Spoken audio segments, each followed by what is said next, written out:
దేవుని వాక్యంలోనికి వెళ్దాం. ప్రియ దైవజనమా, కీర్తనల గ్రంథము 34వ అధ్యాయము 8వ వచనములో మనము వాక్యాన్ని ధ్యానిద్దాం. యెహోవా ఉత్తముడని రుచి చూసి తెలుసుకొనుడి. దేవునికి స్తోత్రం. దేవుని పరిశుద్ధ నామానికి మహిమ కలుగును గాక. హల్లెలూయా. దేవుని పరిశుద్ధ నామానికి మహిమ కలుగును గాక. ఆయన ఉత్తముడని రుచి చూచి తెలుసుకోవాలని దేవుని వాక్యము రాయబడింది. చాలా మంది దేవుణ్ణి అంగీకరిస్తూ ఉన్నారు, కానీ ఆయనను రుచి చూడట్లేదు. ఎవరిని? ప్రభువైన యేసు ప్రభుని, తండ్రి కుమార పరిశుద్ధాత్మ త్రియేక దేవుణ్ణి ఆయనను రుచి చూసి తెలుసుకోవట్లేదు. చాలామంది రుచి చూసి తెలుసుకోవట్లేదు కాబట్టినే ఏమవుతున్నది, వెనుకకు వెళ్తూ ఉన్నాం. చాలామంది భక్తులు వారి జీవితాలలో గొప్ప గొప్ప అద్భుతాలు వారి ద్వారా దేవుడు చేసిందండి. గొప్ప గొప్ప అద్భుతాలు, సూచక క్రియలు, మహత్కార్యాలు. అద్భుతాలు అనంటే మనిషి ఊహకు మించినదే అద్భుతము. మనిషి శక్తికి మించినది జరిగినదే అద్భుతము. హల్లెలూయా. అద్భుతాలు, సూచక క్రియలు రుచి చూసి తెలుసుకున్న వ్యక్తుల ద్వారా దేవుడు చేసిండు. నేను ఎప్పటికీ చెప్తూ ఉంటా, ఆయన సృష్టి ప్రారంభములో తయారు చేసిన సూర్యుడు అదే రీతిలా ప్రతిరోజు ఉదయిస్తున్నాడు, అలాగనే అస్తమిస్తూ ఉన్నాడు. ప్రతిరోజు ఇది జరుగుతూనే ఉంది. ఈ భూమి అంతట్లో ఈ సృష్టి ప్రారంభం నుండి ఇప్పటి వరకు ఒక్కరోజు పొద్దుగూకలేదు. ఒక్కరోజు. అది దైవజనుడైన యెహోషువ చేసిన ప్రార్థనకు ఆ రోజు పొద్దుపుచ్చకుండా సూర్యుడు అక్కడనే ఆగిపోయిందట, చంద్రుడు అక్కడనే ఆగిపోయిందట. ఒక మానవుడు చేసిన ప్రార్థన దేవుడు విని సూర్యుడిని, చంద్రుణ్ణి దేవుడు ఆపిండండి. హల్లెలూయా. ఎవరి కొరకు ఆపిండు? దేవుని ప్రజల కొరకు, నీ కొరకే, నా కొరకే దేవుడు ఆపి ఉన్నాడు. తన ప్రజలు కష్టములో ఉన్నారని, శత్రువులు మరలా వాళ్ళు రాత్రైతే యుద్ధ పంక్తులు తీరి వారు పోయి పడుకొని అలసట తీర్చుకొని ఉదయాన్నే వచ్చి మనల్ని ఓడిస్తారు అని చెప్పి యెహోషువ ఏం చేసిందంటే, ఇప్పుడు వాళ్ళు బాగా అలసిపోయి ఉన్నారు, వాళ్ళని ఇప్పుడు మనం ఓడించగలం. మనం ఓడించాలి అని అంటే సాయంత్రం అవుతున్నది కాబట్టి ఇంకా కొద్దిసేపు అయితే రాత్రి అవుతుంది. ఒక బూర ఊదబడి ఇక యుద్ధాన్ని ఆపండి, మరలా రేపు పొద్దుగాల వచ్చి మనము యుద్ధం ప్రారంభం చేయాలని చెప్పి ఇట్లా వాళ్ళ ఒప్పందం ఉంటుంది అన్నట్టు, ఒప్పందం. హల్లెలూయా. అప్పుడు యెహోషువ ఏం చేసిండు తెలుసా? తెలివి కల్ల వ్యక్తి, యుద్ధ శూరుడు, దేవుడు ఏర్పాటు చేసుకున్న వ్యక్తి. మోషే తర్వాత యెహోషువను నాయకునిగా దేవుడు ఏర్పాటు చేసుకున్నాడు. ఈయన ద్వారా దేవుడు అనేక రాజులను జయించే కృపను దేవుడు ఈయనకి ఇచ్చి ఉన్నాడు. హల్లెలూయా. అప్పుడు ఈయన చేసింది ఏంటంటే, ప్రభువా సాయంత్రం అవుతూ ఉన్నది, ఇంకో గంటన్నర 2 గంటలు అయితే మరి మేము యుద్ధ పంక్తులు తీరాల్సిన పరిస్థితి వస్తుంది. మేము ఎటోళ్ళు అటు వెళ్ళి మళ్ళీ రేపు పొద్దుగాల మళ్ళీ వచ్చి యుద్ధం చేయాలి. అప్పుడు శత్రువులు బలం పుంజుకుంటారు. బలం పుంజుకొని మరలా మా మీద యుద్ధానికి వస్తే మేము ఒకవేళ ఓడిపోతామేమో. ఇప్పుడు మా వాళ్ళు మంచి పట్టు మీద ఉన్నారు కాబట్టి సూర్యుడు ఇక్కడనే ఉండాలి, పొద్దుగూకొద్దు. చంద్రుడు కూడా అక్కడనే ఉండాలి, ఎక్కడున్నదో అక్కడనే ఉండాలి, పొద్దు రాత్రి కావద్దు ప్రభువా అని చెప్పి యెహోషువ దేవుని సన్నిధిలో ప్రార్థన చేస్తే, గట్టిగా చప్పట్లు కొట్టి దేవుని నామాన్ని మహిమపడదాం. అందుకనే యెహోషువ అంటున్నాడు, ఏమంటున్నాడు తెలుసా?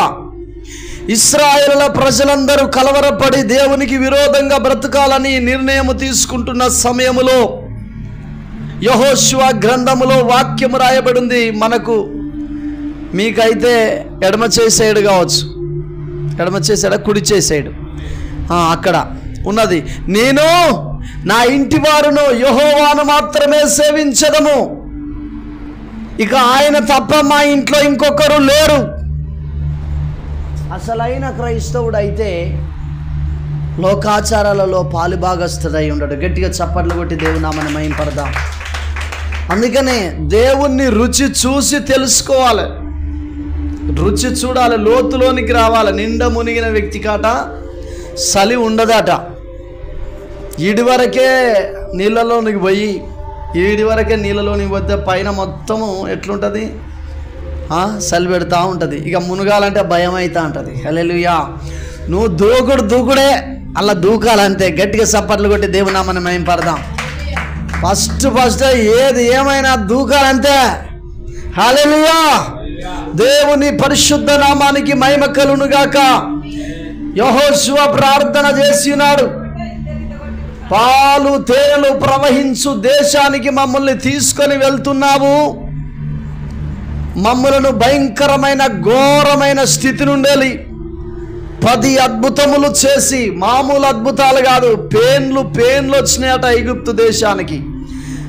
సముద్రములో, వాగులో, యోర్దాను నదిలో లేదా అక్కడ ఉన్న నైలు నదిలో ఉన్న కప్పలన్నీ ఐగుప్తుల ఇండ్ల మీదకి పోయినాయట. ఐగుప్తుల ఇండ్ల మీదకి, అక్కడనే ఇశ్రాయేలుల ప్రజల ఇండ్లలోనికి ఒక్క కప్ప రాలేదట. మోసే ప్రార్థన చేస్తే ఐగుప్తుల ఇండ్ల మీదకి కప్పలు పోయినాయట, జూరీగలు పోయినాయట, మిడతలు, వడగండ్లు. వాళ్ళ మీదనే ఫోకస్. 430 సంవత్సరాలు తన ప్రజలను హింసించినప్పుడు వారు చేసిన ప్రార్థనకు దేవుడు జవాబును మోషే రూపములో దేవుడు తీసుకొచ్చినప్పుడు, అప్పుడు ఐగుప్తులను మొత్తం హస్తగతము దేవుడు చేసి అవన్నీ యెహోషువ కనులారా చూసిండు దేవుని అద్భుతాలను. హల్లెలూయా. ఈరోజు మనం చూడట్లేదా అద్భుతాలను? చూడట్లేదా? ఈరోజు నేను మా పెద్దమ్మ వాళ్ళ ఇంటికి వెళ్ళినప్పుడు అక్కడ అత్తమ్మ వరుస అవుతుంది. అమంటాను, వయ్యా నర్సంపేటకు బుజ్జికాడికి పోతానట, గౌన్లలో బుజ్జికాడికి ఎట్లున్నది ఆ బుజ్జి అని అడుగుతూ ఉంది. అడిగితే ప్రస్తుతానికైతే అట్లనే ఉన్నది. పిల్లగాన్ని బాగు చేసినవాట కదా నువ్వు. హల్లెలూయా. నేను కాదమ్మా బాగు చేసింది, యేసు ప్రభు బాగు చేస్తున్నాడు. హల్లెలూయా. ఓ మంచిగా అయిండు అంటాను. హల్లెలూయా. దేవుడు చేసేది మనము కాదు, దేవుడు కార్యం చేయాలి, దేవుడు కనికరపడాలి. మరణము తప్పించేది దేవుడు, జీవములోనికి నడిపించేది దేవుడు, ఎత్తైన స్థలములో నిలబెట్టేది దేవుడు. నువ్వు రుచి చూడాలి. హల్లెలూయా. ఆయన లోతులోనికి మనం వెళ్ళాలి. ఎంత లోతులోనికి వెళ్తూ ఉంటే ఇంకా వెళ్ళబుద్ధి అవుతూ ఉంటుంది. ఆత్మీయ అనుభూతిని పొందాలి. మీకు తెలుసా దైవజనమా, శారీర ప్రకారమైన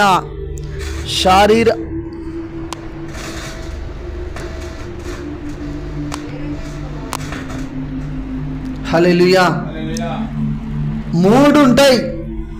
ఒకటి ఆత్మలోకము, ఒకటి అటు ఇటుగాని లోకము, ఒకటి శారీరపరమైన లోకము. నువ్వు ఎల్లున్నవో తెలుసుకోవాలి. హల్లెలూయా. శారీరపరమైన లోకములో ఉన్నవా, అటు ఇటుగాని లోకములో ఉన్నవా, అటు ఇటుగాని భక్తిలో ఉన్నవా, లేదా నీవు ఆత్మీయతలో కొనసాగుతూ ఉన్నవా, ఆత్మలోకములో ఉంటున్నవా? యెహోషువ, కాలేబు, మిర్యాము, అహరోను, మోషే, ఇంకా కొంతమంది వీరందరూ ఆత్మీయతలో కొనసాగి ఉన్నారు. సీనాయి పర్వతం దగ్గరికి ఇశ్రాయేలుల ప్రజలు వెళ్ళిన తర్వాత దేవుడు మోషేతో ఒక మాట చెప్పిండట. ఏమనంటే, మోషే, ఈ ప్రపంచాన్ని నిర్మించింది నేనే. ఈ ప్రపంచంలో ఉన్న ప్రజలందరికీ అలాగనే నేను ఏర్పాటు చేసుకొని నా దేశానికి తీసుకొచ్చుకుంటున్న నా ప్రజలు నా ఆజ్ఞల ప్రకారం నడుచుకోవడం కొరకు వారికి నేను ఆజ్ఞలు ఇవ్వాలనుకుంటున్నాను. కాబట్టి నీవు ఎక్కిరా కొండ మీదికి అని చెప్పిండు. ఎవరిని? మోషేను. అప్పుడు మోషే ఆ పర్వతం దగ్గర అక్కడ వారిని ఉంచి, వారు ఎంతమంది? ఒక్కరా ఇద్దరా? ఇంచుమించు 6 లక్షల మంది వీరులే యుద్ధం చేసేటోళ్ళే 6 లక్షల మంది. ముసలోళ్ళు, ముడిగోళ్ళు, 17-18 సంవత్సరాల వాళ్ళు, వివిధ రకాల వ్యక్తులు చాలామంది ఉంటారు. ఇంచుమించు 40 లక్షల మందికి పైగా ఉంటారు, లెక్కేసి ఉన్నారు దైవజనులు. అయితే ఇంతమంది ప్రజలను విడిచి మోషే యెహోషువను అక్కడ ఉంచి సీనాయి పర్వతం మీదకి వెళ్ళడం జరుగుతుంది. దేవుని ఆజ్ఞలు తీసుకురావడానికి దేవుని పర్వతం మీదకి వెళ్ళడం జరుగుతుంది. అప్పుడు 40 రోజులు మోషే వారితో లేడండి. హల్లెలూయా. ఎన్ని రోజులు? 40 రోజులే మోషే వారితో ఉండడు. అప్పుడు అక్కడున్న వ్యక్తులలో కొంతమంది లేచి అంటున్నారట అహరోన్తో, మోషే వాళ్ళ అన్నతో అంటున్నాడు, ఏయ్, పాలు తేనెలు ప్రవహించు దేశానికి మమ్మల్ని నడిపించట కొరకు దేవుని చేత వచ్చిన మోషే ఏమైంది? ఆయన చచ్చిపోయిండు. ఇప్పుడు ఐగుప్తు దేశం నుండి మమ్మల్ని నడిపించిన వ్యక్తి మాకు ఈ పాలు తేనెలు ప్రవహించు దేశానికి తీసుకుపోవడానికి మార్గం మధ్యలో ఇక్కడ మమ్మల్ని ఆపి, ఆయనే మోషే అనే వ్యక్తి ఆ పర్వతం మీదకి వెళ్ళిన ఆయన చచ్చిపోయిందిగా, రాడు. మంచినీళ్ళు లేవు, ఆయనకు భోజనము లేదు. గమనించండి దైవజనమా, మంచినీళ్ళు లేవు, భోజనం లేదు, చచ్చిపోయిండు వాడు. ఎట్లా బతుకుంటాడయ్యా? చచ్చిపోయిండు వాడు. కాబట్టి మమ్మల్ని నడిపించటకు మాకు ఒక దేవుడు కావాలి అని చెప్పి అహరోనుని ఇబ్బంది పెడితే అహరోను చెప్పిండట, మీ దగ్గర ఉన్న బంగారం అంతా, ఐగుప్తు దేశం నుండి తీసుకొచ్చిన బంగారం అంతా తీసుకురండి అనగానే ఆ బంగారాన్ని అంతా తీసుకొచ్చి అక్కడ వేస్తే పెద్ద కాగడ పెట్టి బంగారాన్ని కరగదీసి ఒక దూడను చేసిరట దైవజనమా. హల్లెలూయా. చేసుకొని ఆడుటకు వారు లేచిరి అని బైబిల్లో రాయబడి ఉంది. ఆడుటకు, త్రాగుటకు, తినుటకు, ఆడుటకు. ఊరేగిస్తారు కదా విగ్రహాలను, ఊరేగిస్తారు కదా. ఎప్పుడు ఊరేగిస్తారు విగ్రహాలను? అప్పుడు ఇంకా సేమ్ ఇట్లాంటిదే ఆ రోజట ఆ యొక్క దూడను తయారు చేసి, ఇప్పుడు నంది విగ్రహాలు పెడతారు కదా గుడుల ముందు, ఇది ఇశ్రాయేలుల ప్రజలు అక్కడ తయారు చేసింది. చేసిన తర్వాత దాన్ని మోసే ఏం చేస్తా ఇట్లా తయారు చేసుకొని ఇక బాగా దాక్కుంటా బైలా బైలా అనుకుంటా బాగా ఊరేగిస్తున్నారు అక్కడ. హల్లెలూయా. ఆ సమయంలో మోషతో దేవుడు అంటాడు, ఐగుప్తు దేశం నుండి పాలు తేనెలు ప్రవహించు దేశానికి తీసుకొస్తున్న నా ప్రజలు, ఇదిగో నీ ప్రజలు చెడిపోయి ఉన్నారు. మోషే త్వరగా దిగి వెళ్ళు. ఆ 10 ఆజ్ఞలు తీసుకొని దేవుని వ్రేలుతో 10 ఆజ్ఞలు దేవుడు రాసి మోషేకి ఇస్తే, మోషే పట్టుకొని కిందికి వస్తూ ఉంటే వీళ్ళ ఆట బాగా దాక్కుంటా తినుకుంటా తిరుగుతూ ఉన్నారట అక్కడ. హల్లెలూయా. భయంకరమైన వ్యభిచారం, భయంకరమైన తాగుడు, భయంకరమైన ఇష్టం వచ్చిన జీవితం జీవిస్తున్నారట. ఒక 40 రోజులు దైవజనుడు లేకపోతే అప్పుడు మోషే వచ్చి ఒక్క మాట చెప్తాడు. హల్లెలూయా. దాని కొరకు ఇదంతా చెప్పిన, ఎవరు దేవుని వారు నా వైపు రండి. హల్లెలూయా. ఏమంటాను? దేవుడు కావాలనుకున్న వ్యక్తులు నా వైపు రండి. దేవుడు వద్దు, మాకు ఈ విగ్రహమే కావాలనుకున్న వ్యక్తులు ఆ సైడే ఉండండి అంటే కొంతమంది ఆ సైడే ఉంటారు. అప్పటికి కూడా ఎన్ని అద్భుతాలు చూసిరు వీళ్ళు. ఐగుప్తు దేశంలోనే 10 అద్భుతాలు చూసిరు. మహాసముద్రం ఇప్పుడు, అప్పుడు ఎర్ర సముద్రం. ఎర్ర సముద్రము దగ్గర 2 పాయలు చేసిండు, అది గొప్ప అద్భుతము. దాని తర్వాత బయటకు వచ్చిన తర్వాత దాన్ని మరలా దేవుడు పూడ్చివేసిండు. ఐగుప్తు సైన్యాన్ని మొత్తము, ఆ ఫరో సైన్యాన్ని మొత్తము నీటిలో సమూల నాశనం చేసిండు. దాని తర్వాత బయటకు వచ్చినాక వాళ్ళకి ఆకలి అవుతుంటే వాళ్ళు విగ్రహం చేసుకున్న రోజు ఉదయం కూడా ఆకాశము నుండి మన్నా కురిస్తే ఆ భోజనమే తిన్నారు. హల్లెలూయా. అది అద్భుతమే, ప్రతిరోజు ఒక అద్భుతమే. ఆకాశము నుండి కొత్తిమీర గింజ లెక్క ఉండేదట ఆ మన్నా. ఆ మన్నాను ప్రతిరోజు దేవుడిచ్చిందని భుజిస్తున్నారు. వాళ్ళు కష్టపడి పనిచేయడం కాదు. ఈరోజు మనం కంట్రోల్ రైస్ ఫ్రీగా ఇస్తున్నారు. ఆకాశం నుండి దేవుడే ఆ అరణ్యములో వారికి భోజనం పెట్టిండట 40 సంవత్సరాలు. ఆ దేవుని కార్యము చూసుకుంటా కూడా ఆ రోజు ఉదయం కూడా ఆ మన్నాను తిని ఆ విగ్రహంతో పాపం చేస్తున్నారట. ఎంత గుడ్డితనం కింద ఉన్నారు ప్రజలు. హల్లెలూయా. గమనిస్తున్నామా దైవజనమా? అయ్యో దేవుడు నా జీవితంలో ఇంత గొప్ప మేలు చేసిండు అని ఆలోచన కూడా లేకుండా ఇష్టం వచ్చినట్టు కొన్నిసార్లు ప్రవర్తిస్తూ ఉంటాం. సాతానుడు మనల్ని అలా నడిపిస్తూ ఉంటాడు. గమనించాలి, గ్రహించాలి, గుర్తెరగాలి, మనల్ని మనం పరీక్షించుకోవాలి. ఆనాటి ప్రజలు అలా చేసినప్పుడు మోషే అంటాడు కదా, దేవుని వైపు ఉండే వ్యక్తులు రండి అనగానే చాలామంది మోషే వెనకకు వచ్చి నిలబడతారు. తర్వాత ఆ పలుకలు తీసి అటు విసిరివేయగా వెంబడే కొంతమందికి ఆయన చెప్తాడు, మీరు కత్తులు తీసుకొని వారందరినీ చంపేయండి. ఇంచుమించు 20-30 వేల మందిని ఆ రోజు చంపివేయడం జరుగుతుంది. దైవజనమా, హల్లెలూయా. ఇప్పుడు అంత పాపం చేసి వాళ్ళు పరలోకం పోతారంటవా? పోతారా పరలోకం? వారి తిండి కొరకు, వారి తాగుడు కొరకు, వారి వ్యభిచారం కొరకు యుగ యుగాలు ఈరోజు వారు నరకాగ్నిలో పడ్డట్టుగా దేవుని వాక్యం రాయబడింది. హల్లెలూయా. అంటే నీవు మధ్యలో ఉన్నావా, అటు ఇటు కాకుంటున్నావా, లేదా ఆత్మలో లీలమై ఉన్నావా? నిన్ను నువ్వు ఈరోజు పరీక్షించుకునే వ్యక్తివై ఉన్నావు. అందుకనే దేవుణ్ణి రుచి చూసి తెలుసుకోవాలి. నువ్వు దేవుణ్ణి రుచి చూసి తెలుసుకోవాలి. రుచి చూడకుండా, రుచి చూడడం అంటే ఏంటి, నువ్వు రుచి చూడడం అంటే ఏంటి అనేది ఆలోచన చేసినట్లయితే, ప్రార్థనకు వస్తున్నప్పుడు నీలో ఆసక్తి కలుగుతుంది.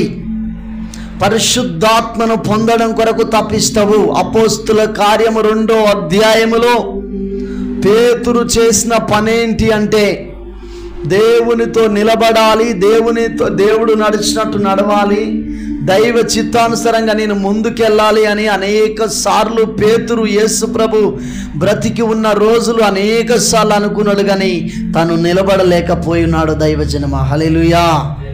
యేసు నడిచినట్టు నేను నడవాలనుకున్నాడు ఆయన. యేసు చేసిన అద్భుతాలు చేయాలనుకున్నాడు పేతురు. యేసు నీటి మీద నడిస్తే నేను నడుస్తానని నడిచిండు, కానీ పడిపోయిండు. హల్లెలూయా. కానీ ఎప్పుడైతే యేసుక్రీస్తు ప్రభుల వారు ఒలీవ కొండ దగ్గర ఆయన పరలోకానికి వెళ్తున్నప్పుడు ఒక మాట చెప్పిండు. అపోస్తుల కార్యం 1వ అధ్యాయములో ఉంటుంది, నా వలన వినిన తండ్రి యొక్క వాగ్దానము కొరకు మీరు కనిపెట్టండి. అయినను పరిశుద్ధాత్మ మీ మీదకి వచ్చినప్పుడు మీరు శక్తి పొందుతారు. మీరు మీ అంతటా మీరు నిలబడలేరు, మీ అంతటా మీరు సరైన భక్తిని చేయలేరు, మీ అంతటా మీరు వాక్యానుసారంగా ప్రవర్తించలేరు, వాక్యానుసారంగా నడవలేరు, మీరు దేవుణ్ణి రుచి చూసి తెలుసుకోలేరు. మీరు తెలుసుకోవాలి అంటే, మీరు రుచి చూడాలి అంటే, మీరు వాక్యానుసారంగా ప్రవర్తించాలి, నడుచుకోవాలి, ఆత్మలో లీలమై అద్భుతాలు చేయాలి అంటే మీరు పరిశుద్ధాత్మను పొందాలని చెప్పి యేసుక్రీస్తు ప్రభుల వారు స్వయంగా వారికి బోధించి ఆయన పరలోకానికి వెళ్ళిపోయాడు. వెళ్ళిన తర్వాత వీరేం చేస్తున్నారంటే మేడ గదిలో కనిపెట్టడం ప్రారంభం చేశారు. కనిపెడుతున్నామా మనం ఈరోజు? కనిపెడుతున్నామా? హల్లెలూయా. కనిపెడుతున్నామా పరిశుద్ధాత్మ కొరకు? 31 రోజు ఉపవాసం ఉండి ప్రార్థన చేసిన నేను. 40 రోజులు ఉండాలి. కానీ ఒక ఆమె సేమ్ నన్ను ఎట్లయితే పడగొట్టిందో అట్లనే మొన్న కార్యం కాడ పడగొట్టింది పాపం వాళ్ళను. హల్లెలూయా. దయ్యం, యెజబేలు దయ్యం కూర్చున్నది ఆ సైతాన్ మీద. యెజబేలు కౌను భూతం కూర్చొని ఉన్నది ఆ సైతాన్ మీద. ఎవరని చెప్పి అడుగురి నన్ను, తర్వాత చెప్తా. ఇప్పుడు పర్సనల్గా ఒక్కొక్కరు అడుగురి, మళ్ళీ ఎవరికి చెప్పకురి. అది చెప్పిన మాటలు అనుకురి, ఆ భూతం చెప్పిన మాటలు. హల్లెలూయా. దేవుని పరిశుద్ధ నామానికి మహిమ కలుగును గాక. 31 రోజు నా భక్తిని నేను కొనసాగిస్తున్నా. ఆ సమయంలో వచ్చి కొన్ని పాలు తాగిన, డల్లుగా ఉన్నదాన్ని, కొన్ని పాలు, దాంట్లో తప్పేం లేదు. ఇక నువ్వు పాలు తాగిన అయిపోయింది నీ ఉపవాసం అన్నది. కథం ఎమ్మటే దునికిన నేను భోజనం చేసిన. హల్లెలూయా. దేవుని పరిశుద్ధ నామానికి మహిమ కలుగును గాక. 31 రోజు ప్రతిరోజు ఉపవాసం అంటే ఏందండి? ఉట్టిదేనా? ఆలోచన చేయండి. ఎంత జీవి గుంజుతుంది భోజనం మీద? గుంజదా? నా వివాహానికి ముందు మీరు చూడండి, నా పెళ్లి క్యాసెట్ ఉంటుంది, నా చెంపలు అన్నీ ఇడుచుకపోయి ఉంటాయి, అంతా ఆర్కపోయి ఉంటుంది. హల్లెలూయా. మన భక్తిలో మనము ప్రోత్సాహకరంగా ఉండాలి. మనం పైకి రావాలి అంటే, మనకు ఎదుటి వ్యక్తి కొద్దిగా భక్తిలో ఎదగాలి అంటే నువ్వు బలహీనమైన మాటలు చెప్పొద్దు, బలపరిచే మాటలు చెప్పు. వీడెట్టనన్నా పడిపోవాలని చెప్తే నువ్వు పడిపోతావు, నీ భక్తి కుప్పగూలిపోతుంది. హల్లెలూయా. పేతురు చేసిన పనేంటి? అపోస్తుల కార్యం 2వ అధ్యాయములో వారందరూ ఒక చోట కూడి, 1 రోజు కాదు, 2 రోజులు కాదు, అనేక రోజుల బట్టి వాళ్ళు యేసుక్రీస్తు ప్రభుల వారు ఆ ఒలీవ కొండ దగ్గర చెప్పిన మాటను పట్టుకొని, పైనను పరిశుద్ధాత్మ మీ మీదకి వచ్చినప్పుడు మీరు శక్తి పొందుతారు అని చెప్పి, యూదా, సమరయ, భూదిగంతముల వరకు నాకు సాక్షులుగా ఉంటుందని చెప్పి దేవుడు చెప్పినప్పుడు అదే మాటను పట్టుకొని పేతురు వెళ్ళి గంటల తరబడి 120 మంది కంటే ఎక్కువ ప్రజలు ఆ మేడగదిలో కూర్చొని ఎన్ని రోజులైతుందో వాళ్ళు ప్రార్థన చేయబట్టి. హల్లెలూయా. బైబిల్లో ఎన్ని రోజులని ఉన్నదంటే 10 రోజులని ఉన్నది. 40 రోజుల తర్వాత యేసు ప్రభు పరలోకానికి వెళ్ళిపోతాడు. వెళ్ళిపోయిన తర్వాత ఇప్పుడు పాస్టర్ ప్రవీణ్ కుమార్ గారు 50 రోజులు ఉపవాస ప్రార్థన చేస్తాడు. ఎందుకు అంటే 40 రోజుల తర్వాత యేసుక్రీస్తు ప్రభుల వారు పైకి వెళ్ళిన తర్వాత 10 రోజుల తర్వాత పరిశుద్ధాత్మ దేవుడు భూమి మీదకి వచ్చినట్టు. గట్టిగా చప్పట్లు కొట్టి దేవుని నామమున మహిమపడదాం. అది ఎవరి ద్వారా? పేతురు, ఆ 12 మంది శిష్యుల ద్వారా, అలాగని ఇంకా కొంతమంది కలిసి మొత్తం 120 మంది కంటే ఎక్కువ ఆ శిష్యుల సంఖ్య అక్కడ ఉన్నది. వారందరూ కలిసి ఏకదాటిగా ఏ పనులు పెట్టుకోకుండా 24 hours మనం ఉపవాస ప్రార్థన అంటే మన వాళ్ళు ఇళ్ళకి పోయి రావాలి. హల్లెలూయా. 3 రోజులు ఇంటి ముఖం చూడకుండా చర్చిలోనే ఉండేది మేము. 3 రోజులు భోజనం కటార బంధు. 3 రోజులు గింతంత టీ ఇచ్చేది, గింతంత టీ. ఎవరన్నా ఉంటారా ఇప్పుడు 3 రోజులు? హల్లెలూయా. ఆకలి అవుతుందయ్యా. ఎట్లా పెరుగుతుంది నీ విశ్వాసం? బాగా తినొస్తే ఎన్ని సంవత్సరాలు నువ్వు తినొచ్చినా రాదు. రుచి చూడలేవు ఆయనను. ఆ ఆత్మ లోకములోనికి వెళ్ళలేవు, ఆత్మీయతలోనికి వెళ్ళలేవు, ఆ తేరి చూసే స్వభావములోనికి నువ్వు వెళ్ళలేవు. అందులోనికి నువ్వు వెళ్ళాలి. ఎందుకు మనం కుర్చీలలో కూర్చొని కింద కూర్చొని ప్రార్థనకు రాగానే ఇంట్రెస్ట్ను కోల్పోయి ఎందుకు నిద్రపోతున్నాం? ఎందుకు? మోకాళ్ళ మీదనే ఉండేది. హల్లెలూయా. వాక్యం అయిపోయేంత వరకు కాళ్ళు మండుతుంటే కూడా మోకాళ్ళ మీదనే ఉండేది. ఎందుకో తెలుసా? వాక్యము నాలోనికి రావాలి. గట్టిగా చప్పట్లు కొడదాం. ఆ వాక్యానుసారంగా నేను జీవించాలి, చూడాలి. మొత్తం పూర్తిగా దేవుడు నిన్ను దీవించడం కొరకు నీ దీనత్వము, నీవు దీన మనసు గల వారిని తగిన సమయములో దేవుడు హెచ్చిస్తాడట. ఎట్లా? ఏ సమయంలో? తగిన సమయములో దేవుడు హెచ్చిస్తూ ఉంటాడు. హైదరాబాద్ ప్రాంతంలో 2008లో నేను అక్కడికి ఒక వర్క్ పని మీద, బ్లాస్టింగ్ వర్క్ పని నిమిత్తం నేను అక్కడికి వెళ్తే అక్కడ ఒక నమ్మకస్తుని నేను చూసినండి. నేనే కాదు, దేవుడు కూడా చూసిండు. డంపింగ్ మట్టి అంతా ఒక దగ్గర పోయాలి. పోస్తూ ఉన్నప్పుడు ఒక్కొక్క డంపర్ వచ్చి మట్టి పోస్తూ ఉంటే అతని దగ్గరికి వచ్చి బుక్ మీద సంతకం పెట్టుకొని, అక్కడ ఒక సూపర్వైజర్ ఉంటారు, సంతకం పెట్టుకొని పోయేది.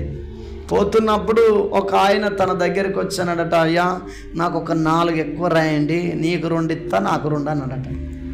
హల్లెలూయా. ఏమన్నాడు?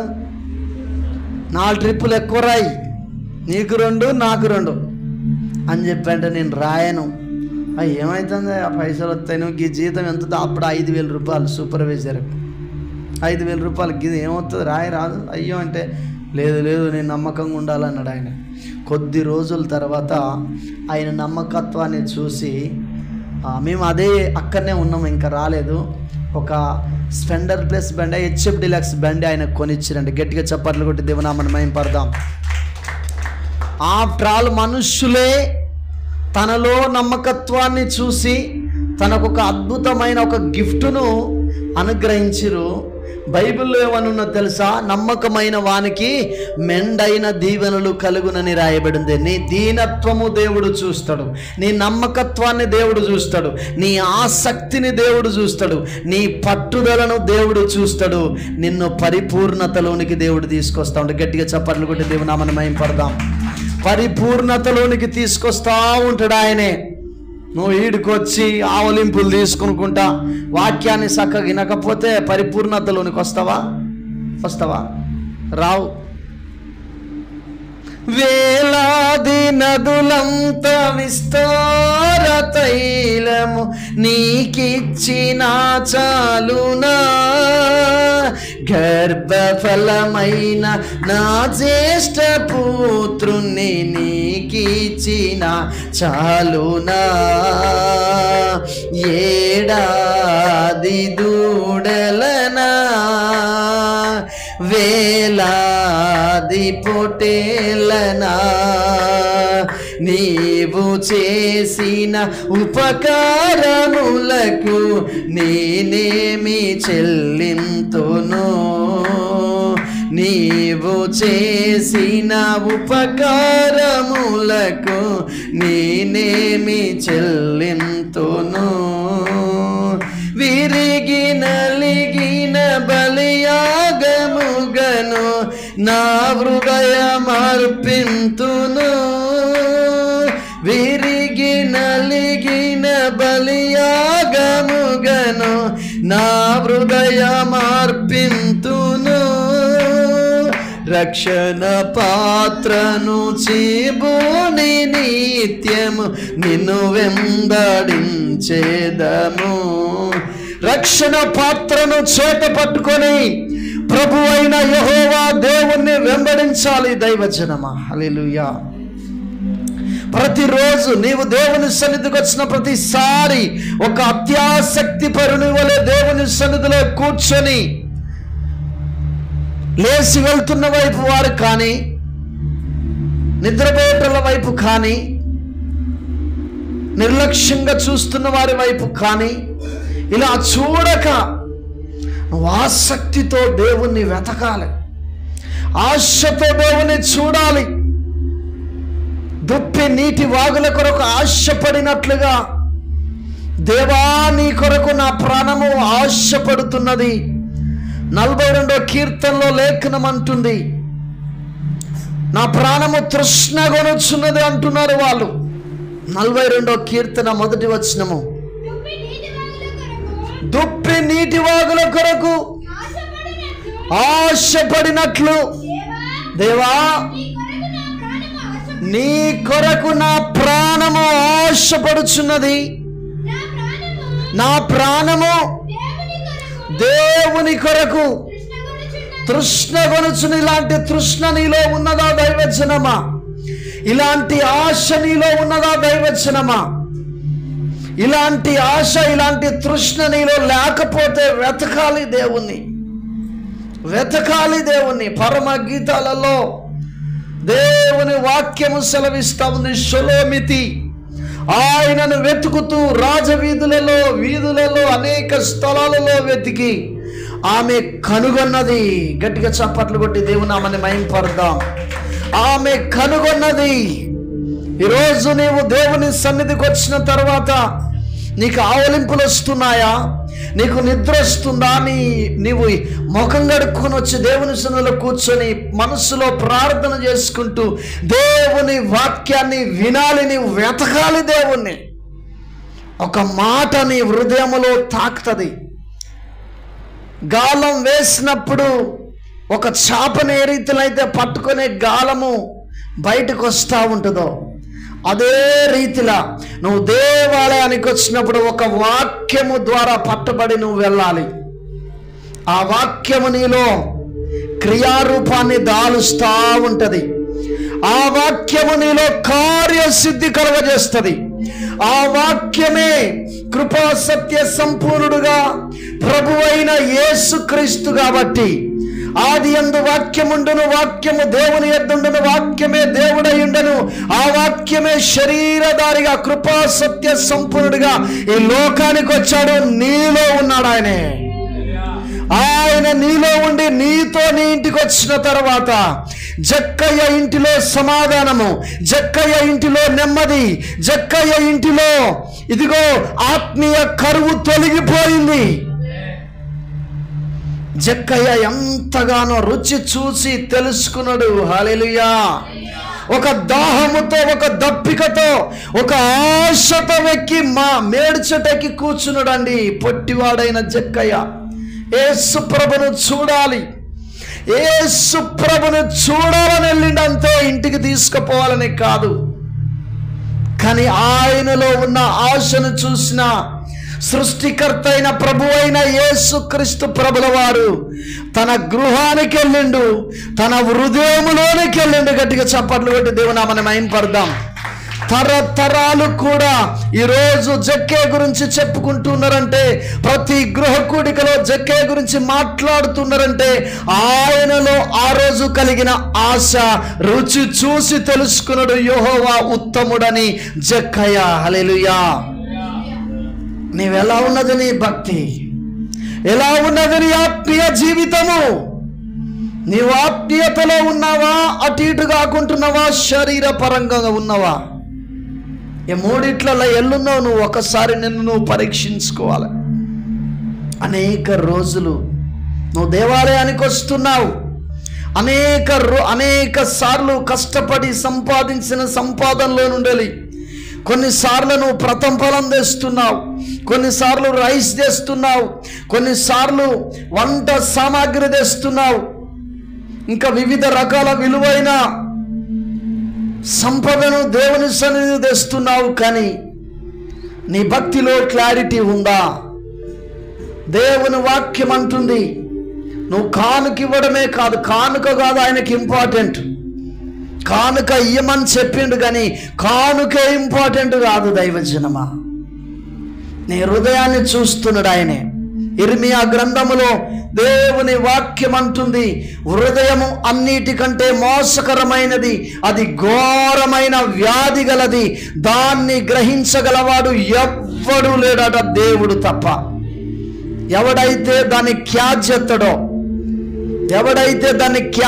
అయ్యో నా హృదయంలో పాపం ఉన్నది, నేను పాపిని అని ఎవడైతే గుర్తెరుగుతాడో వాడు తన పాపమును ఒప్పుకొని వదిలిపెట్టి కనికరము పొంది సిలువలో రెండవ దొంగ పరదేశికి వెళ్ళినట్టుగా వెళ్తాడు.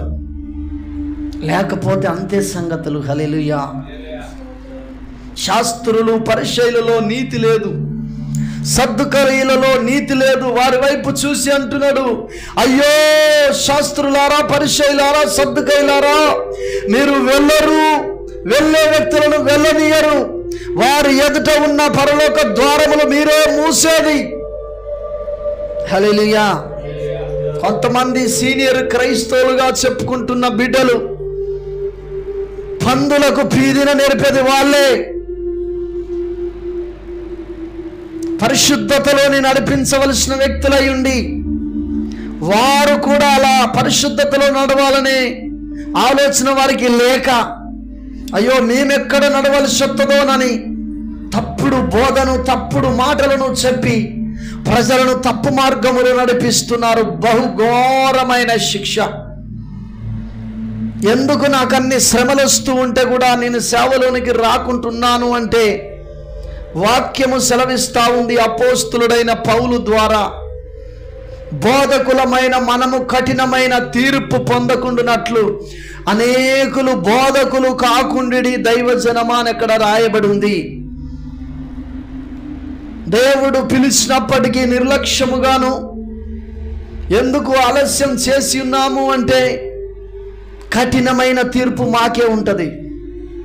నీకు సరైన మాటలు నేను బోధించకపోతే నీ ముఖం చూసి, అందుకనే నేను చాలా మందికి చెప్తూ ఉంటా అప్పుడప్పుడు, మీరు ప్రథమ ఫలము దేవుని యొక్క ఆ గల్లపెట్టులో మీరు వేస్తున్నప్పుడు, ఆ ప్రథమ ఫలం మీరు వేస్తున్నప్పుడు పేరు కూడా రాయకుంటేయండి. ఒకవేళ నువ్వు ఎక్కువ అమౌంట్ అందులో వేస్తున్నావేమో, దాన్ని బట్టి నీకు చెప్పకుండా ఆగుతానేమో నేను, అలాంటి పరిస్థితి ఎదురవుతుందేమో. నువ్వు పేరు కూడా రాయకుంటే పరలోక తండ్రి చూస్తాడా చూడడా? హల్లెలూయా. చూస్తాడా చూడా? ఆయన నీ కానుకను ఆశీర్వదించాలి. హల్లెలూయా. ఆయన దీవించినప్పుడు రహస్యమందు నీవు ధర్మము చేయనప్పుడు, నువ్వు కానుకేసిన ఏది చేసినా రహస్యమందు చూచుచున్న తండ్రి నీకు ప్రతిఫలం ఇచ్చే విధంగా చేసినావు అనుకో, నీకు అద్భుతమైన ఆశీర్వాదాలు వస్తూ ఉంటాయి. ఒకరోజు పెద్దమ్మగడ్డలో ఉన్న పిచ్చి వ్యక్తి రోడ్డు నుంచి నడుచుకుంటూ వెళ్తున్నాడు. అక్కడక్కడ మామిడి పండ్లు కుళ్ళిపోయినాయి ఆడైతే తింటా ఉంటే చూస్తూ ఉంటా.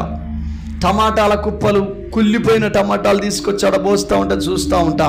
అప్పుడు ఎమ్మటే ట్రా అంట, బండెక్కంట, తీసుకొని పోతూ ఉంటా. నేను దేవుని కొరకు సపరేట్ ప్రథమ ఫలము కాకుండా ఇంకా ఎక్స్ట్రా బీదల పోషణ కొరకు కొంత తీస్తూ ఉంటా. నేను అవి కొన్ని డబ్బులు నా బైబిల్లో పెట్టుకొని ఉంటా. పోతున్నప్పుడు ఎవడు కలిసిన కథం, హల్లెలూయా, సడన్గా తీసుకొని పోయి ఈ హోటల్లో భోజనం చేయని చెప్పి డబ్బులు ఇచ్చి నేను వెళ్తే, ఒకరోజు అకస్మాత్తుగా ఆయనకి ఎంత ఇచ్చినో అన్ని పైసలు నాకు నడి రోడ్డు మీద దొరికినాయండి. గట్టిగా చప్పట్లు కొడదాం. చూసింది దేవుడు, సైన్యములకు అధిపతియగు యెహోవా చూసి ఉన్నాడు. ఒక వ్యక్తి ఆకలితో ఉన్నప్పుడు తనకు భోజనం పెట్టమని బైబిల్ సెలవిస్తాం, దేవుని వాక్యము. ఆయన వాక్యాన్ని పాటించిన, ఇదిగో చూడండి నేను ఈ పిచ్చోనికి ఇస్తున్నాను డబ్బులు అని చెప్పి నేను చెప్పలేదు, కానీ దేవుడు నన్ను చూస్తున్నాడని ఆ ధర్మము నేను చేసి ఉన్నాను. ఒకరోజు పనికి రాకుండా ఓల్డ్ స్టాక్ బిస్కెట్లు పోతే ఆ ఏరుకొని తింటున్నాడు. బాధ అనిపించింది. నేను వెళ్ళి ఆయనకు అది కొంత హోటల్కి తీసుకెళ్ళి భోజనమో టిఫిన్ ఏదో పెట్టించిన. తిరిగి వస్తూ ఉంటే 1800 రూపాయలు నా అకౌంట్కి పెట్టిండు ఒక ఆయన. దైవజనమా, 1800 రూపాయలు. హల్లెలూయా. దేవుని పరిశుద్ధ నామానికి మహిమ కలుగును గాక. దేవునిలో లోతుకు వెళ్ళాలి మనం. డబ్బు విషయమే అంటలే నేను, గమనించాలి. డబ్బు దేవునికి ఇంపార్టెంట్ కాదు. సౌలుతో దేవుడు అంటాడు సమూయేలు ద్వారా, బలులనైనను నైవేద్యములైనను నువ్వు అర్పించట కంటే నా మాట వినట శ్రేష్టము అని లేఖనము రాయబడి లేదా? మూర్ఖత్వమును వెళ్ళబుచ్చుట గృహదేవతను పూజించిన దానితో సమానము. కొంతమంది మూర్ఖంగా ప్రవర్తిస్తూ ఉంటారు. మూర్ఖత్వం అంటే తెలుసా మీకు? హల్లెలూయా. మూర్ఖత్వం అంటే ఎవరన్నా చెప్పండి. మూర్ఖత్వము అంటే ఏంటిది చెప్పండి ఒకసారి.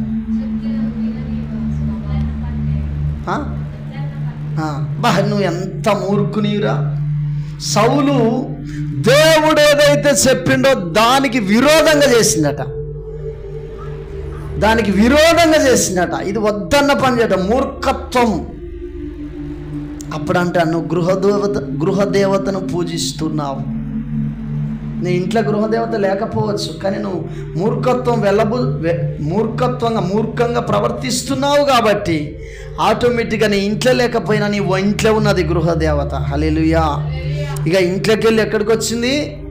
ఒంట్లోకి వచ్చింది. అప్పుడు పాస్టర్ ప్రార్థన చేయన్నా, నువ్వు దేవుణ్ణి వెతికినా నీవులో ఉన్న గృహదేవత బయటికి వెళ్ళేంత వరకు నీకు స్వస్థత జరగదు, నీకు విడుదల జరగదు. కొంతమంది మాట విన్నట్టే వింటారు. చర్చిలో పాస్టర్ చెప్పినప్పుడు పక్కకెళ్ళి బాగా సనుగుతూ ఉంటారు, గునుగుతూ ఉంటారు. మా జీవితంలో కూడా ఒకప్పుడు జరిగినాయి, సనిగినం గునిగినం. కానీ మేము నష్టపోయిన తర్వాత, ఓడిపోయిన తర్వాత, చెడిపోయిన తర్వాత, కుమిలిపోయే పరిస్థితులు మా జీవితంలో వచ్చినప్పుడు, ఆహా ఇట్లా చేయకూడదా, ఇలా చేస్తే సరైనది కాదా, గాయాలైనయి. తండ్రికి గాయమైన తర్వాత కుమారునికి కూడా ఆ గాయం అయ్యా కావాలని చూస్తాడా? ఒక మార్గం గుండా తండ్రి పోయిండు, అక్కడ పెద్ద బొందు ఉన్నది, ఆ బొందల తండ్రి పడ్డాడు. ఎట్లనో దైవ కృపను బట్టి బయటకు వచ్చిండు. అదే మార్గం గుండా నువ్వు ఓరా అని చెప్పి కొడుకుతో చెప్తాడా? మేము అది అనుభవించాము కాబట్టి మీరు అనుభవించొద్దని చెప్తున్న దైవజనమా, గట్టిగా సపట్లు కొట్టి దేవుని నామాన్ని మహింపడదాం. మూర్ఖత్వమును వెళ్ళబుచ్చకూడదు మనము. అది గృహదేవతను పూజించిన దానితో సమానము. ఈ రోజులల్లా చాలా మంది హల్లెలూయా, రక్తము దానికి ప్రాణమై ఉంటుంది. ఏ జీవి అయితే ఉంటుందో ఆ జీవి ప్రాణము రక్తము. ఆ జీవి ఎట్లా దేవత అవుతుంది? చచ్చిపోయిన వాళ్ళు దయ్యాలు అవుతారని చెప్పి నానా విధాలుగా పుకాడలు ఉన్నాయి. బతుకున్నప్పుడు లేని శక్తులు సచ్చినాక ఎట్లా వస్తాయండి? ఒకసారి గమనించండి. ఆత్మ ఇళ్ళకెళ్ళి బయటికి వెళ్ళగానే శక్తులు వస్తాయా? రావు. అది తప్పుడు అభిప్రాయం. కానీ మాంత్రికుడు తన శక్తుల ద్వారా ఏం చేస్తాడంటే పాతాళ లోకములో ఉండేది దురాత్మల సమూహాన్ని లేపి తోలుతా ఉంటాడు. హల్లెలూయా. భయంకరమైన ఈ ఆల్ నైట్ ఎందుకో తెలుసా? అట్లాంటి శక్తులను కాళ్ళ కింద వేసి తొక్కడం కొరకే ఈ ఆల్ నైట్. గట్టిగా సప్పర్లు కొట్టి దేవునా మనం ఏం పడతాం. వాటిని తొక్కడం కొరకే ఈ ఆల్ నైట్. అందుకని అనేకులను దయ్యం రానియదు. మనం ఏం చేయాలి? వామ్మ నన్ను దయ్యం రానియదట, నేను దాని మాట ఎట్టింటా అని చెప్పి రావాలి. మేము ఏ ఆల్ నైట్ ఎప్పుడు పెట్టినా పోయేది. గోపాల్ పాస్టర్ గారు ఒకసారి ఆల్ నైట్ పెడితే పవిత్ర లేదు, అప్పుడు పవిత్ర యేసు ప్రభులో ఉన్నది. హల్లెలూయా. కానాపురం దాకా కంకర్ రోడ్డు మించాలి, సైకిల్ మించాలి పోతే డబ్బ డబ్బ డబ్బ అంటే దించున్నాను పాస్టర్ అమ్మ అంటది. దించున్నాను పడేస్తావా? చీకటి లైట్ ఎక్కడిది? హల్లెలూయా. దేవుని పరిశుద్ధ నామానికి మహిమ కలుగునుగాక. కానాపురం దాకా పోయి అక్కడ ఎవరో గౌన్లో ఇంటికాడ సైకిల్ పెట్టి, ఆ ఎల్లగౌడు ఇంటికాడ సైకిల్ పెట్టి గూడూరు పోయితే మేము ఇద్దరం వచ్చినాం, మా అన్నోళ్ళు కూడా రాలే. మేమిద్దరం వచ్చినాం. కయోధ్యపురం నుండలో లేదా గుండెంగ నుండలో ఇద్దరు వచ్చారు. ఆల్ నైట్ జరిగింది, మధ్యరాత్రి 1 వరకు జరిగింది. హల్లెలూయా. అంటే ఎందుకు మేము అంత ఆసక్తితో అక్కడికి వెళ్ళగలిగి ఉన్నాము అని అంటే, పరిశుద్ధ ఆత్మలో అప్పటికే 1 గంటన్నర 2 గంటల ప్రార్థన ఏమాత్రం తగ్గనీయలే.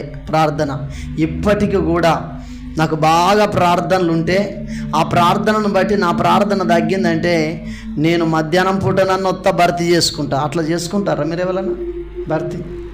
ఇప్పుడు పొద్దుటి పూట తక్కువ అన్నం తిన్నాం, ఆకలి అవుతుందని మళ్ళీ భర్తీ చేస్తావా? చేస్తావా? మరి దీన్ని భర్తీ చేసినప్పుడు మరి లోపలున్న అంతరంగ పురుషుడు ఉన్నాడు. అంతరంగ పురుషుడు ఒక ఆయన ఉన్నాడు. తెలుసా మనకు? ఎంతమంది తెలుసు అన్నోళ్ళు చేతులు ఇవ్వట్టండి. 2 మీకు తెలియకపోతే చెప్తా. శరీరానికి ఇప్పుడు నువ్వు ఉన్నావు. హల్లెలూయా. ఆత్మకు కూడా ఒకరు ఉంటారు. మరి ఆయనను పోషించొద్దా? ఆయనను భర్తీ చేయాలనవద్దా? చేస్తానమా? ఇంతకాలం అవుతుంది చేయక. ఎంతకాలం అవుతుంది? ఎంతకాలము ఇంకెంతకాలము యేసయ్యకు నీవు దూరముందు. ఎంతకాలము ఇంకెంతకాలము యేసయ్యకు నీవు దూరముందు. ఓ యువకులారా లోకమే శాశ్వతమని నమ్ముచున్న వారలారా, ఓ యువకులారా, ఓ యువతులారా లోకమే శాశ్వతమని నమ్ముచున్న వారలారా, లోకమే శాశ్వతమని నమ్ముచున్న వ్యక్తులను గురించి దేవుడు మాట్లాడుతాడు. లోకము ఎవ్వరికి శాశ్వతము కాదు. మిక్కటమైన వ్యండ్రము చేత ఈ భూమి భయంకరమైన అగ్ని చేత కాల్చబడుతుంది. ఆకాశము నుండి తోకచుక్కలు రాలి పడతాయి. భయంకరమైన 5 మనుగుల బరువు కలిగిన మంచుగడ్డలు వడగండ్లు పడతాయి. పోయిన సంవత్సరము భయంకరమైన మంచుగడ్డలు రాళ్ళు పడ్డాయి ఇక్కడ మన ఏరియాలో. కానీ 5 మనుగులు అంటే ఒక్కొక్కటి 5 కిలోలు కావచ్చు. ఈ రేకుల మీద పడితే కథం, మొదటి రౌతుకు సొట్టపోతుంది, రెండో రౌతుకు ఇంకా సొట్టపడుతుంది, మూడో రౌతుకు ఆల్రెడీ ఇలా పడుతుంది. తలకాయలు బలుగుడే ఇక. హల్లెలూయా. దేవుని పరిశుద్ధ నామానికి మహిమ కలుగును గాక. తలకాయలు పలిగి పండ్లు కొరుక్కుంటూ క్షీణించిపోతారట ఆ రోజు. అట్లాంటి రోజు రాబోతూ ఉన్నది దైవజనమా. ఆ ఉగ్రతను తప్పించబడాలి. సమస్త మానవాళి కొరకు నువ్వు ప్రార్థించాలి. ఈరోజు చాలా మంది ఏం చేస్తారు? ప్రార్థనే చేయరు. నిజం చెప్తానా, ఇక్కడ అర్ధగంట కూడా ప్రార్థన చేయని వాళ్ళు ఉన్నారు చాలా మంది. లేరా? అర్ధగంట నేను ప్రార్థన చేస్తాను వాళ్ళు చేతులే పట్టండి. నేను రోజుకు ఒక అర్ధగంట ప్రార్థన చేస్తాను వాళ్ళు చేయలేబట్టండి. లేబట్టండి, అందరు లెక్క పెడతా. 1 2 3 4 5 6 7.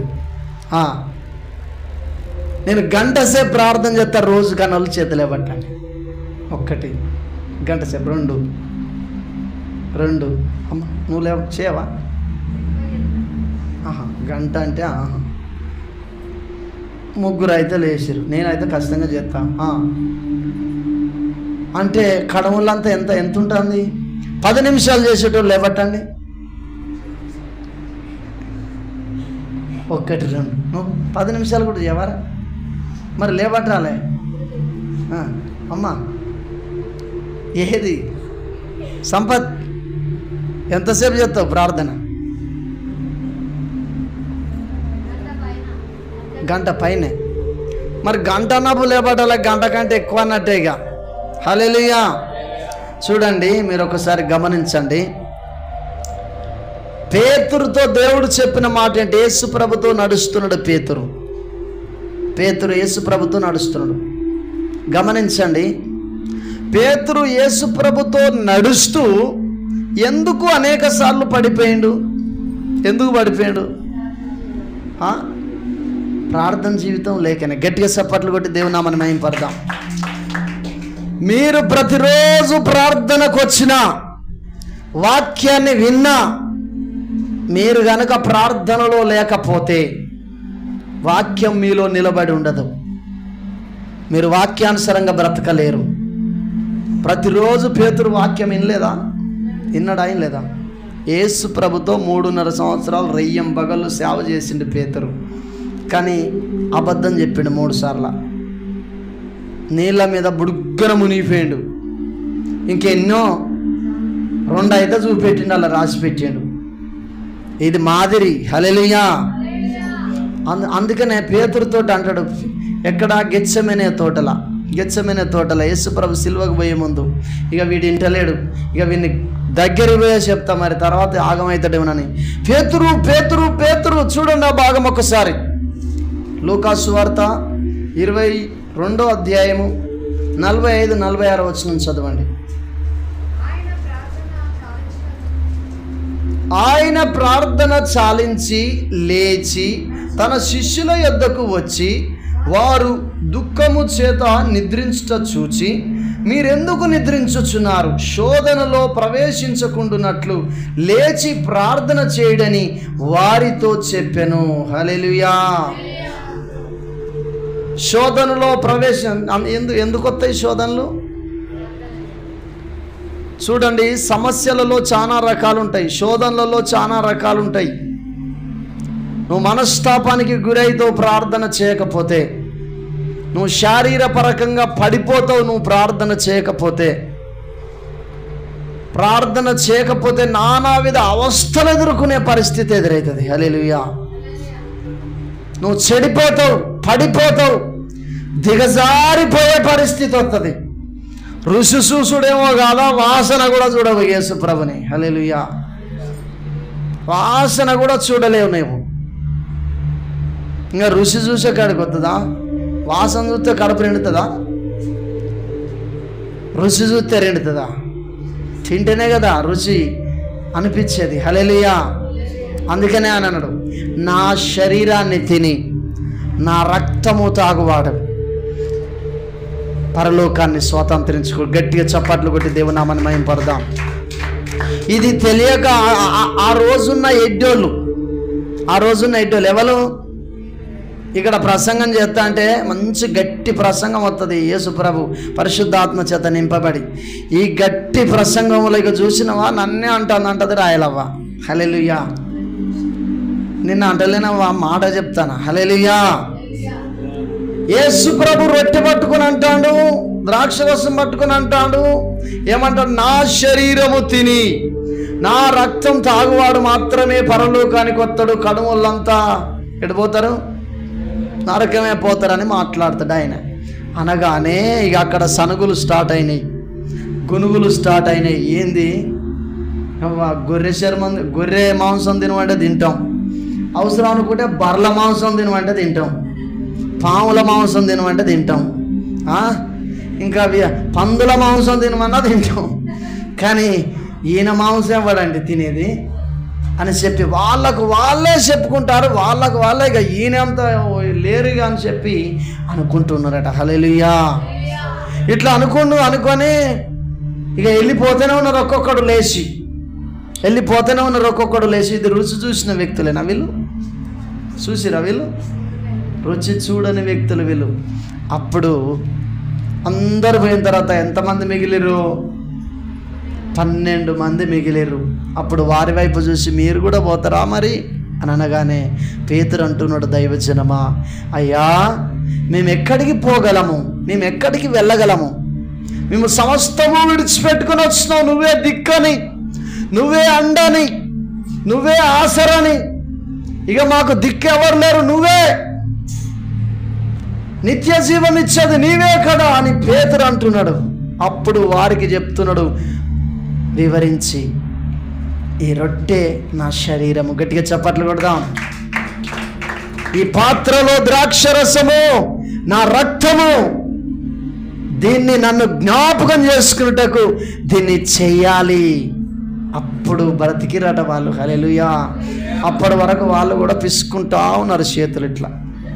ఎట్టనో సగం గోషిత్తడు కావచ్చు. ఇది ఏది? చెయ్యి. హల్లెలూయా.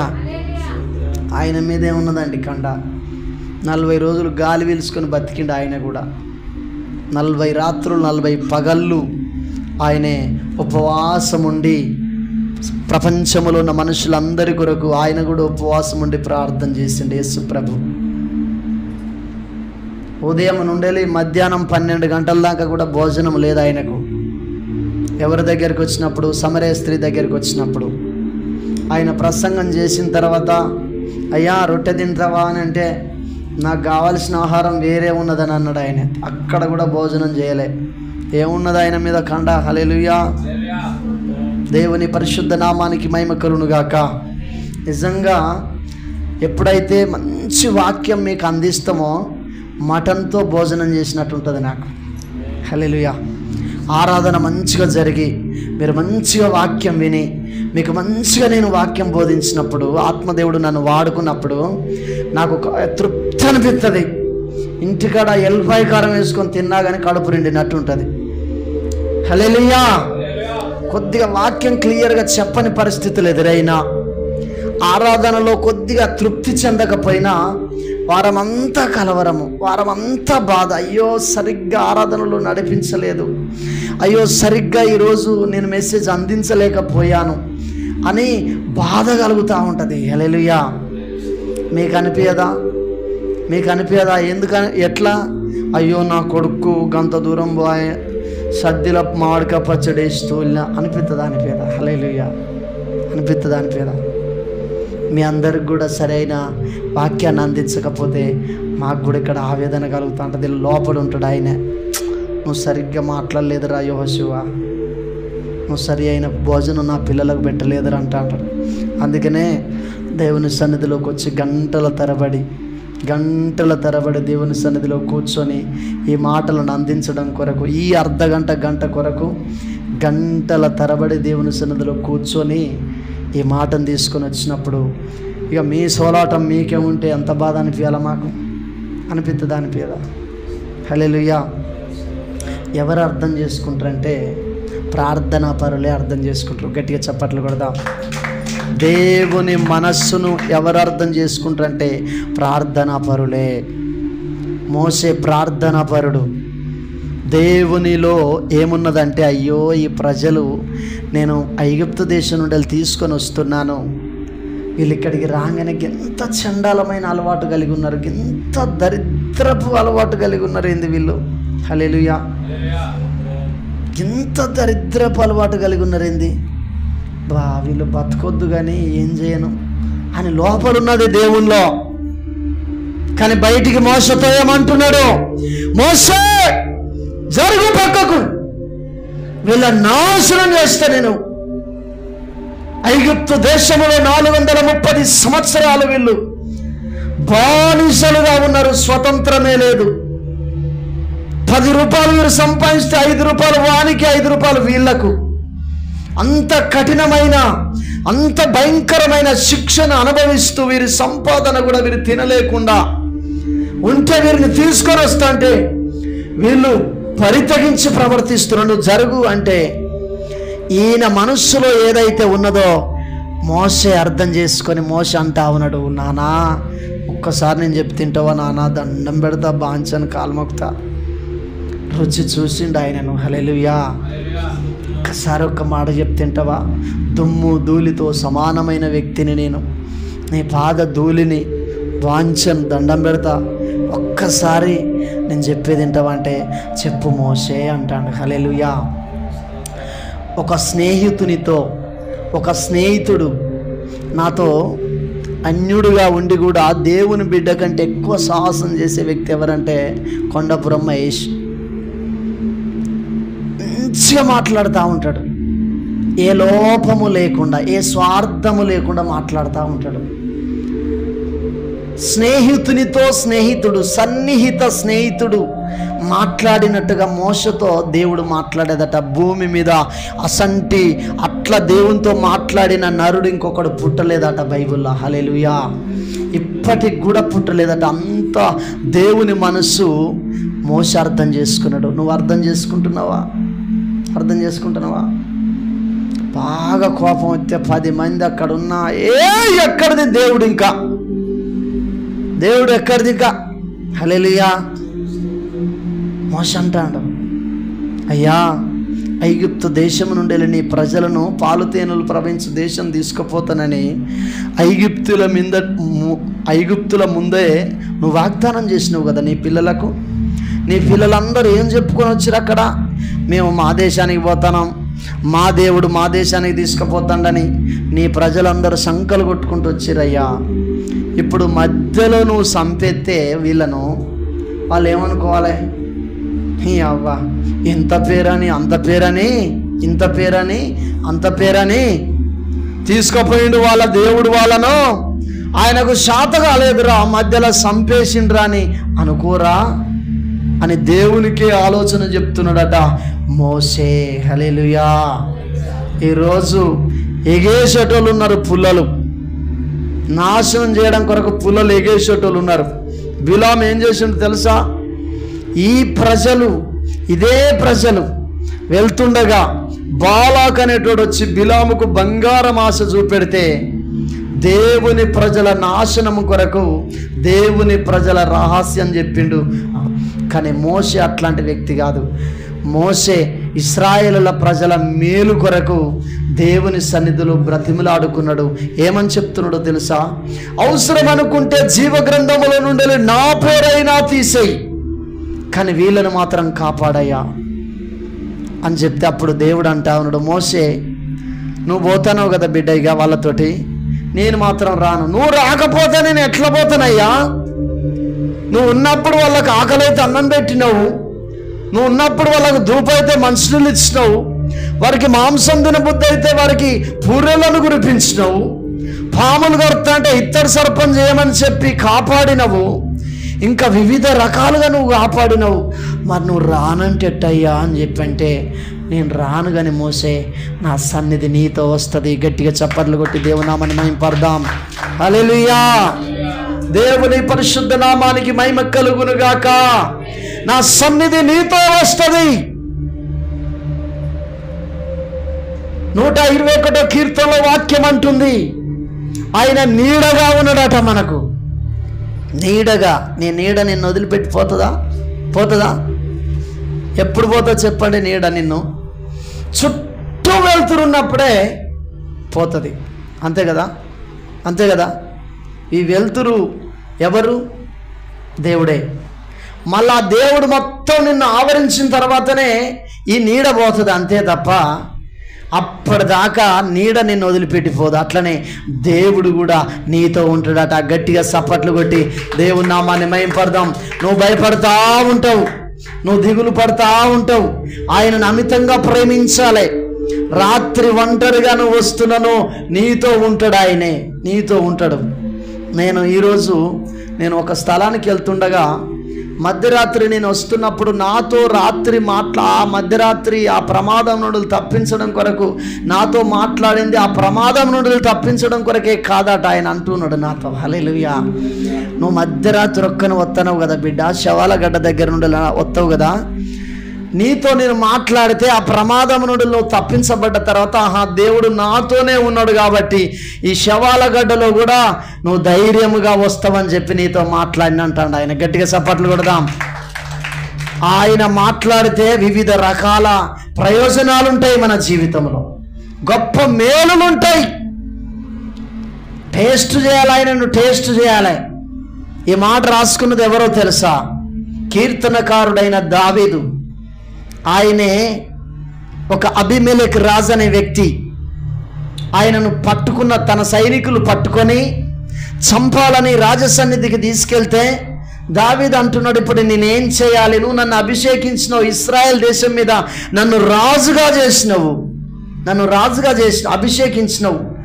మరి ఇక్కడ చూస్తాను ఇంకా నేను ఒక 10 నిమిషాలలో చచ్చిపోబోతున్నా, నేనేం చేయాలని ఆ కష్టములో దేవుణ్ణి అడుగుతాడు, తిడతలేడు. ఈరోజు బాగా కష్టం వస్తే మన ప్రజలు ఏం చేస్తారు తెలుసా? ఏం చేస్తారు ఒక్కళ్ళు చెప్పండి.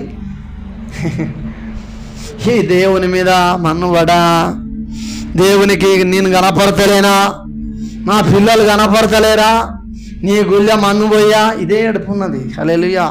మా అవ్వ మా అయ్య ఇట్నే ఏడిచేది, ఏడవలేదా? ఇప్పటికి కూడా చాలామంది ముసలు ఏడతలేరా? దేవుని పరిశుద్ధ నామానికి మహిమ కలుగునుగాక. దావీదు చేసిన పని అది కాదు. ఆ కష్టములో దేవుణ్ణి అడుగుతా ఉన్నాడు. శత్రువుల మధ్యలో ఈ పక్కకు ఒకడు పట్టుకున్నాడు, ముందొక సైనికుడు వెనుకొక సైనికుడు తప్పిపోకుండా. మొన్న ఒక అమ్మాయిని అఘాయిత్యం చేసినోని లేబట్టుకపోతా అంటే అనేక మంది పోలీసులు లేరా? సేమ్ ఇతన్ని కూడా దావీదు రాజు 100 మంది ఫిలిష్తీయుల చర్మాలను తీసుకొని రమ్మంటే 200 మంది శరీరాలను చంపి వారి చర్మాలను ఒలుచుకొని పోయిన వ్యక్తి దావీదు. అతని మీద బహు కోపముతో ఉన్నారు వాళ్ళు ఫిలిష్తీయులు. దేవుని పరిశుద్ధ నామానికి మహిమ కలుగునుగాక. అలాంటి పరిస్థితి దావీదుది. దొరికిండ్రా కొడుకు, వీని కనుగుడ్లు బయటికి తీయాలని ఒకడంటాడు, వీని కడుపులో పొడవాలి అని ఒకడంటాడు, కంఠములో పొడవాలని ఒకడంటాడు, వీన్ని అసలు ఇట్లా కాదురా కత్తికోకుండా చేయాలని ఒకడంటాడు. దావీదుకు లోపల గుట్టుకు అంటుంది. ఏమంటుంది? భయంకరమైన. కానీ దావీదుకు ఒక నిరీక్షణ ఉన్నది. ఏంటిదో తెలుసా? ఇశ్రాయేల్ దేశం పైన రాజుగా అయ్యి 40 సంవత్సరాలు పరిపాలన చేస్తాడని ఒక నిరీక్షణ ఉన్నది. ఎందుకంటే సమూయేలు ద్వారా ఆయన అభిషేకించబడ్డాడు, దేవుడు అభిషేకించాడు. ఆ అభిషేకం తనలో ఉన్నది. దేవుడు ఎట్లా నన్ను తప్పించబోతుండనే ఆలోచనే చేస్తూ ఉన్నాడు.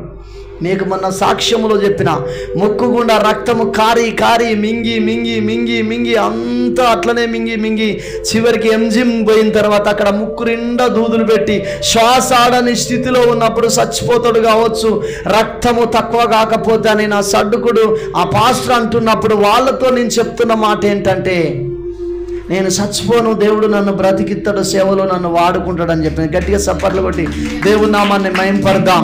ఇక్కడ దావీదు కూడా అనుకుంటున్నాడు, నాకు ఒక నిరీక్షణ ఉన్నది, దేవుడు నన్ను తప్పకుండా ఇశ్రాయేల్ దేశం మీద రాజుగా చేస్తాడు, ఇశ్రాయేల్ ప్రజల పైన అది నెరవేరుతుంది. అయ్యా వీళ్ళు చంపుతారని నాకు భయం లేదు, కానీ నేను ఇక్కడ ఏం చేయాలి? హల్లెలూయా. చూడండి ఆ మొదటి వచనం పై భాగం చదవండి, 34వ అధ్యాయం. ఈ మాట చెప్పి నేను ముగిస్తా, మంచిగా చదవాలి. దావీదు అబీమెలెకు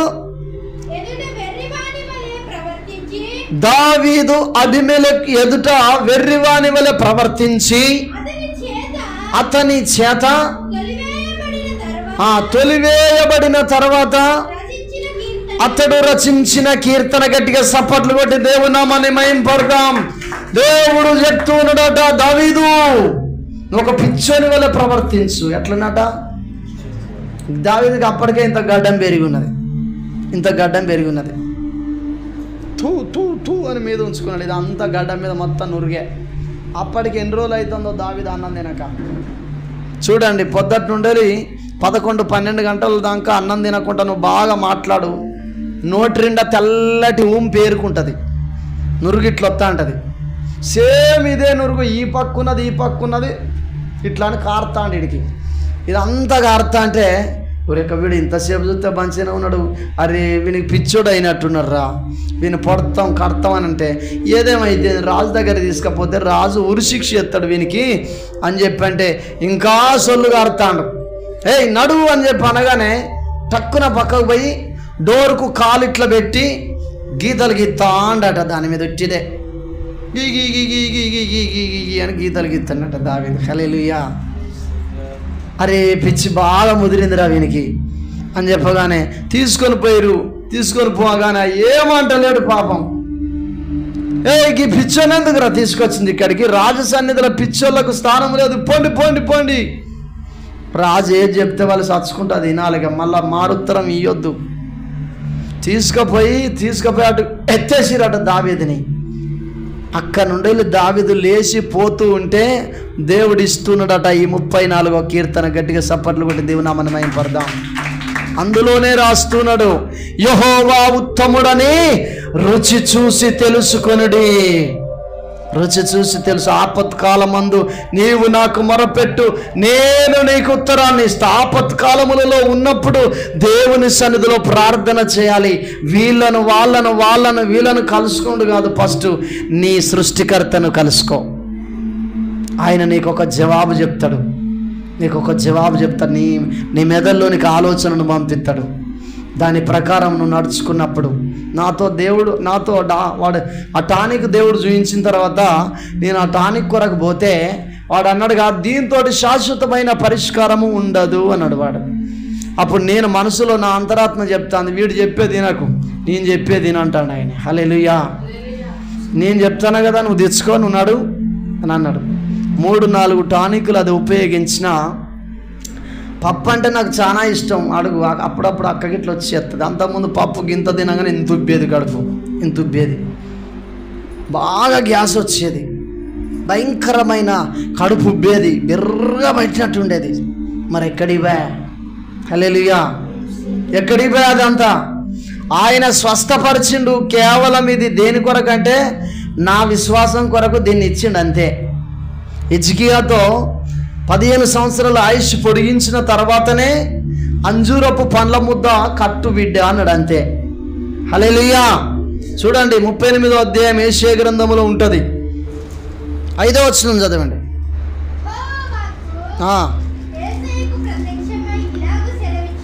యెషయాకు ప్రత్యక్షమై యెహోవా వాక్కు ఇలాగు సెలవిచ్చెను, నీవు తిరిగి హిజ్కియా యొద్దకు పోయి అతనితో ఇట్లను, నీ పితరుడైన దావీదునకు దేవుడైన యెహోవా నీకు సెలవిచ్చినదేమనగా, నీవు కన్నీళ్లు విడుచుట నేను చూచి తిని నీ ప్రార్థన నేను అంగీకరించి ఉన్నాను. ఇంకా 15 సంవత్సరాల గట్టిగా చప్పట్లు కొట్టి దేవుని నామాన్ని మహిమపడదాం. ఇప్పుడు చూడండి, ఇక్కడ 21వ వచనం చూడండి. ఇక్కడ ఆయుష్ పొడిగించిండు, 15 సంవత్సరాల ఆయుష్ ఇచ్చిండు, ఇంకా వ్యాధి తగ్గలేదు, మొత్తానికైతే ఆయుష్ అయితే పొడిగించిండు.